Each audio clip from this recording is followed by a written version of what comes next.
Good evening, friends, and thank you, Vinay Kumar, for inviting me for this very interesting topic, whether nation needs to dig the tombs or nation needs to build industries and scientific institutions and universities. That's a very important question.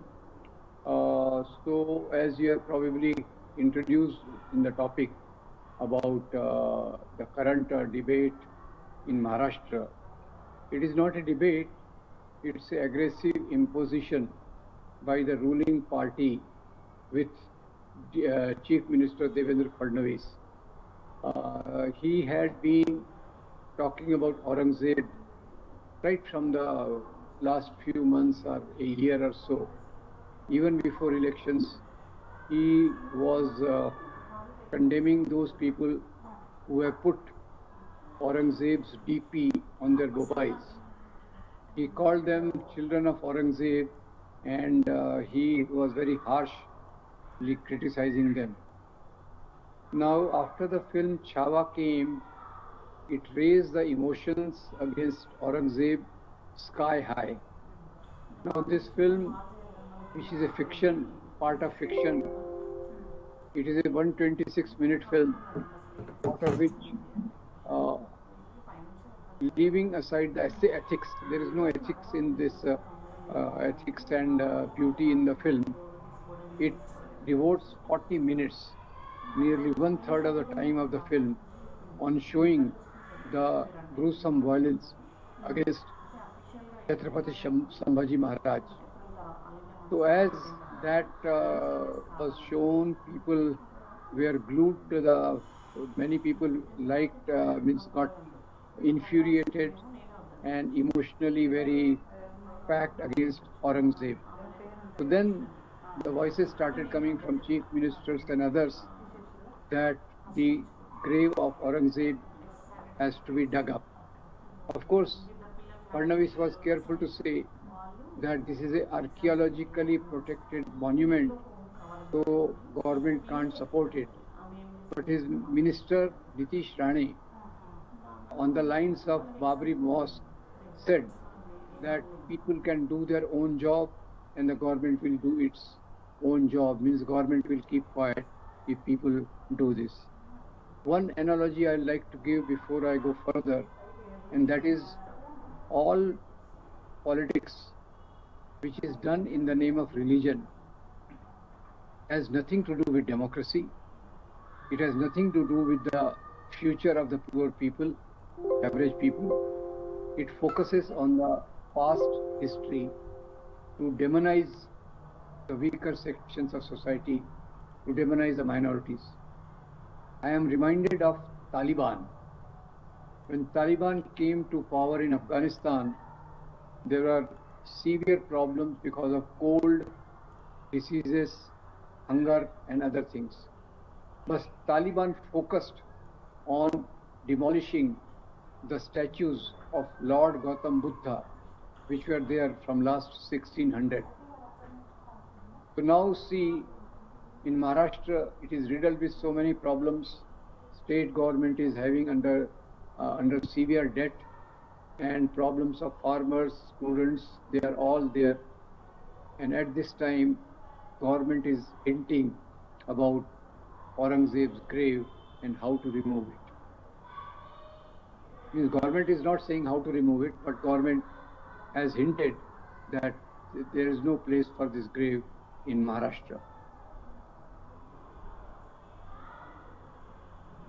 You are on mute, Vinay Kumar, you are on mute.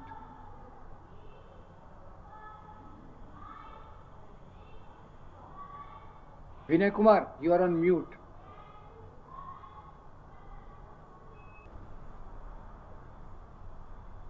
So basically, Aurangzeb is being demonized, he is being defamed on a basis of selective history, on the basis of communal history.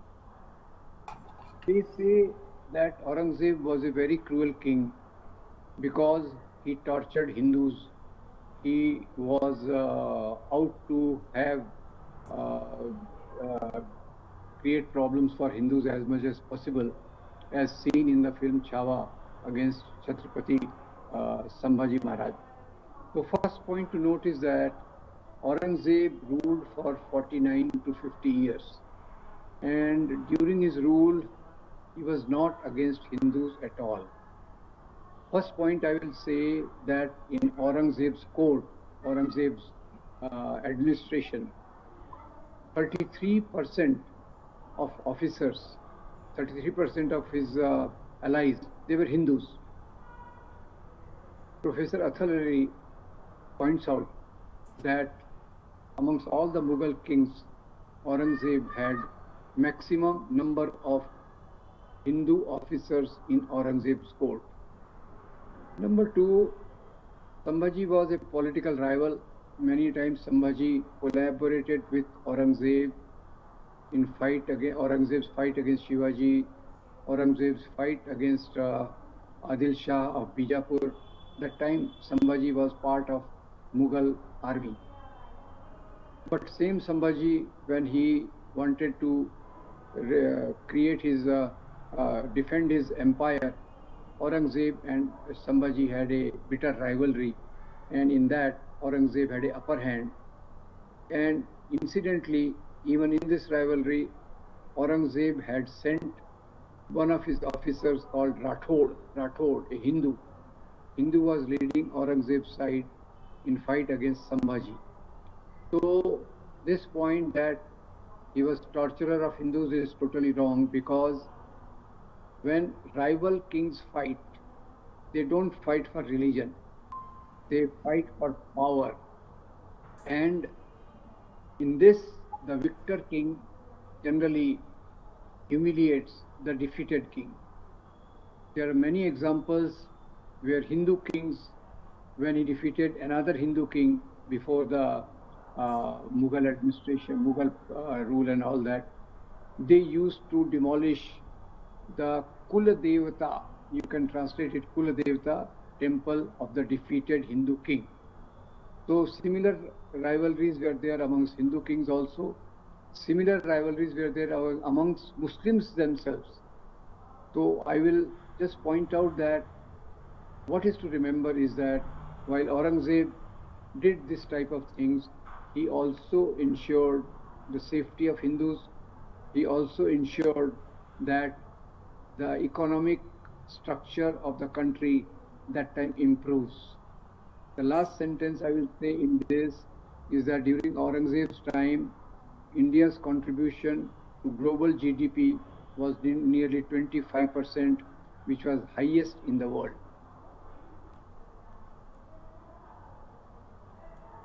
This Sambhaji Maharaj's son, Chhatrapati Shahuji Maharaj, and Sambhaji's wife, they were under Aurangzeb's custody for 19 years, but he did not convert them. He did not convert them. And Chhatrapati Shahu Maharaj, Sambhaji's son, he visited Aurangzeb's grave to pay his respects. So it's not that Aurangzeb was out to convert people, he was out to put humiliating, insulting conditions to the defeated king. That's all. And second point which they say, that he was against Hindus as he destroyed many temples. So the scholars tell us, Richard Eaton and Audrey Trushke tell us, that at the most he destroyed 12 to 15 temples. But at the same time, there is a book by Dr. Vishwambar Nath Pandey which tells us that Aurangzeb gave donations to over 100 Hindu temples. And this temple donation by Aurangzeb is very well recorded through his court orders. Some of the temples which I remember that Aurangzeb donated was Chitrakoot Balaji Temple, Kamakhya Devi Assam Guwahati Temple, Mahakaleshwar in Ujjain, and Lord Krishna Temple in Vrindavan. So you please see that he destroyed some temples. Why? He did not destroy because he was anti-Hindu. He destroyed those temples because sometimes his rebel people were hiding there, number one. Number two, sometimes some immoral acts were going on in the temple. And number three, if the rival king was a Hindu, Aurangzeb, that time also he destroyed it, not to insult Hinduism, but to insult the defeated king.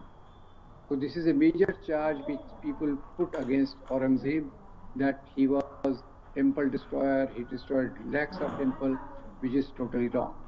And the last point I must tell, even about conversion, I am repeating that. I already said that he did not convert the people. One example is Chhatrapati Shahu Maharaj, Sambhaji Maharaj's son, who was under Aurangzeb custody. And at the same time, as I told, that in Aurangzeb administration, 33% of the officers were Hindus. And thirdly, he ruled for 50 years. But the percentage of Muslims did not go up during that period. Last point I would like to tell, that kings do not convert. Kings do not spread their religion. There is only one example of a king who spread his religion, and that's name is Emperor Ashok. Barring Ashok, no other Muslim king, no other Hindu king, no other king tried to convert others. So this is the third thing. And lastly, they say he was cruel because he imprisoned his father, he killed his brothers for the sake of power. Now, that was not a democratic society. That was the era of kingdom. And how do powers pass on from the king to his inheritors? There was generally a power struggle within the royal family, not only amongst Muslims, but also amongst Hindus. Some examples I'll tell you. Emperor Ashok came to power by killing many of his brothers. Even the film Chhawa shows that Sambhaji Maharaj, his brother Raja Ram, who was from the another wife of Chhatrapati Shivaji Maharaj, Soirabai's son Raja Ram, he tried to poison Sambhaji Maharaj. So right here there is a case that one brother is trying to kill another brother for the sake of power. Similarly, we remember in history there was a king called Ajat Shatru. He killed his own father to come to power. And such examples in history are with K abundant, we can find the problems. But Aurangzeb has been selected. Oh, here is a king who killed his brothers, here is a king who imprisoned his father for the sake of power. But generally, all royal families have this dispute, and the latest one being in Nepal, the Hindu Rashtra of Nepal, when it was Hindu Rashtra before revolution, King Gyanendra, when he was not the king, he killed his elder brother and his whole family for the sake of power. So this doesn't indicate that he was a cruel person, as he was killing his brothers and father. Yeah, so here I think we will try to summarize arguments against Aurangzeb. So one is that he is presented only as a Muslim king, not as a king. If we see him as a king, then we will see power, expansion of the empire. This is followed by all the kings. Number two, when he is presented as anti-Hindu, they present that he destroyed the temples, but they forget, they undermine how many temples he gave donation to. Number three, when they say that he was cruel to his father and his brothers, they undermine the fact or hide the fact that there were many kings who also killed their brothers or tried to kill them, or even tried to kill their fathers to come to power. So these are two factors involved here. One is a communal historiography, means kings who were ruling for power and wealth, expansion of their empire, they are presented only as belonging to one religion. number one.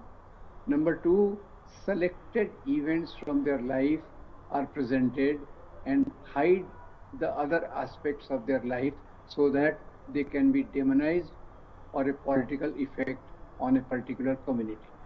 Yes. Now, how do we see the contrast between these communal forces which are taking the name of religion, doing politics under the name of religion, while they have nothing to do with morality of religions? These forces in India, they emerged during freedom movement in opposition to the freedom movement. They did not fight against British. They did not fight against the social backwardness. They opposed the social transformation toward equality, liberty, and fraternity. So they basically look at the past. They look at the past as a glorious period of Hindus, and they present Muslims and Christians as foreigners.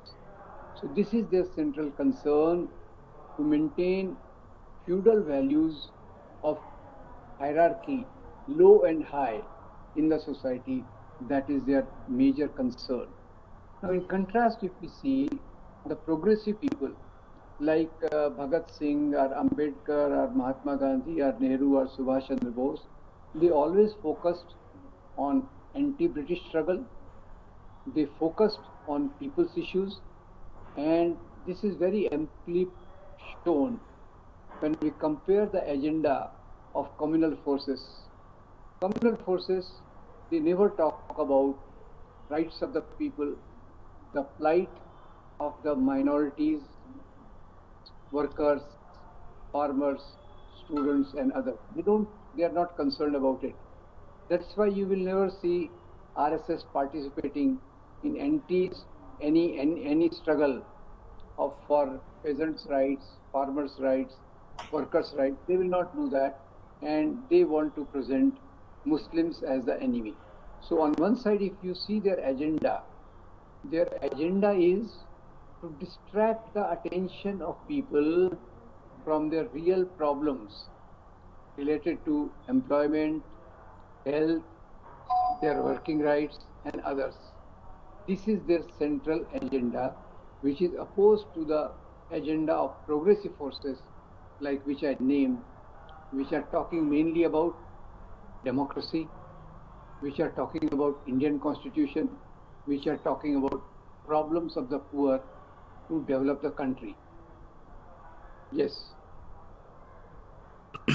Yeah.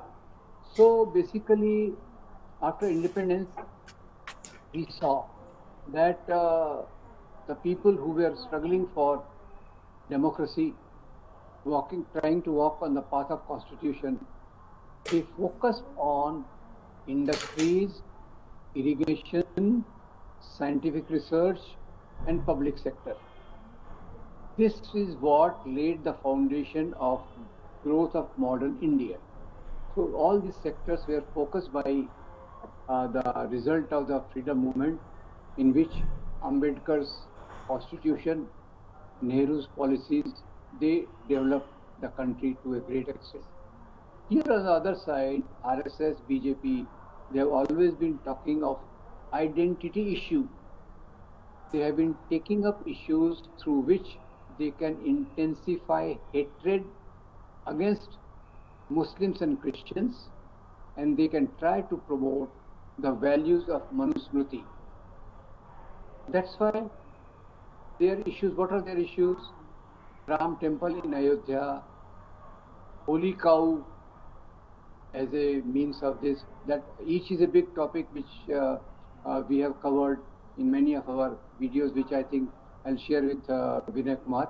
There is a series of 15, 16 videos which I'll share with you, which deal with all this, as to how the communal forces took a path of spreading hatred, which is a foundation for violence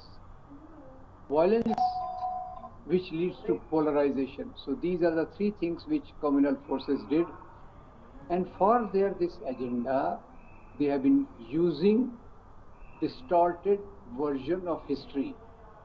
which I'll use once again. Their version of history is communal. Their version of history is selective. So these are the two ways in which communal forces go. That's why today they are more interested in the grave of Aurangzeb rather than building anything for research in science, employment for youth, solving the problems of farmers, etc. Yeah, so basically when we have understood the problem, question is how do we counter these communal forces? These communal forces have spread misconceptions among large sections of society. These misconceptions create hatred for religious minorities. They are against, they create values because of which Dalits and women have to suffer. So the progressive people who want to see that rather than graves, we build the scientific institutions or public sector. However, it is our strong duty, number one, to see that rational version of history is created. Number two, we have to ensure that the issues of caste and religious minorities and women, we struggle for them, try to intensify their struggle on a common platform, and the aim of the platform has to achieve the values of Indian Constitution. So this, I think for this we have to add on a new wing to our thinking, and that is that how to combat hatred. And for this, how to propagate, promote the correct understanding of our society, and this has to be done from person to person in the communities, bastis, schools, colleges, trade unions, and different places which we have. Yeah. So finally, I will say that this important topic makes us understand that we can't fall the prey to the type of hatred which they are spreading through the issue of Aurangzeb's grave. We have to bring back the social discourse, social thinking around our real problems, number one. Number two, we have to reach all the people of the community through dedicated work of our volunteers, our own selves.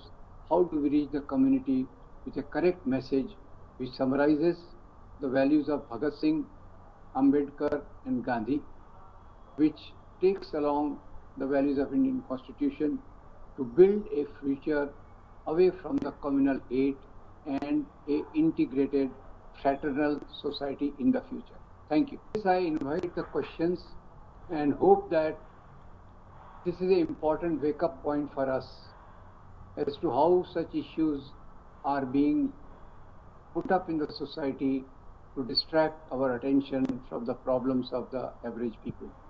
So I thank you very much, and the floor is open for any questions by somebody. Sir, one question that in early 60th decade, last century, 1960s like that, Mughal-e-Azam was released. Film Mughal-e-Azam was released. Mughal-e-Azam shown the people some values. So it was a film. It is also a fictional film, not totally, we cannot say it is totally historical. For that matter, any film, historical film, is not totally historical. Some sort of fiction will be there. But at the same time, Mughal-e-Azam, they have shown some values. Values about love, the prince revolting against the king, his own father, for the love. Those were the values were shown. So what sort of difference you see the films now being released, whether it is Kashmir Files, Kerala Stories, then Padmavat, then now this Chadda. Why this is happening? Why what has happened to those values? Mughal-e-Azam sort of values. This is the question. See, that was an era when the dominating discourse was that related to freedom movement and building of the modern India. So even fictions showed a amity, friendship between different religions.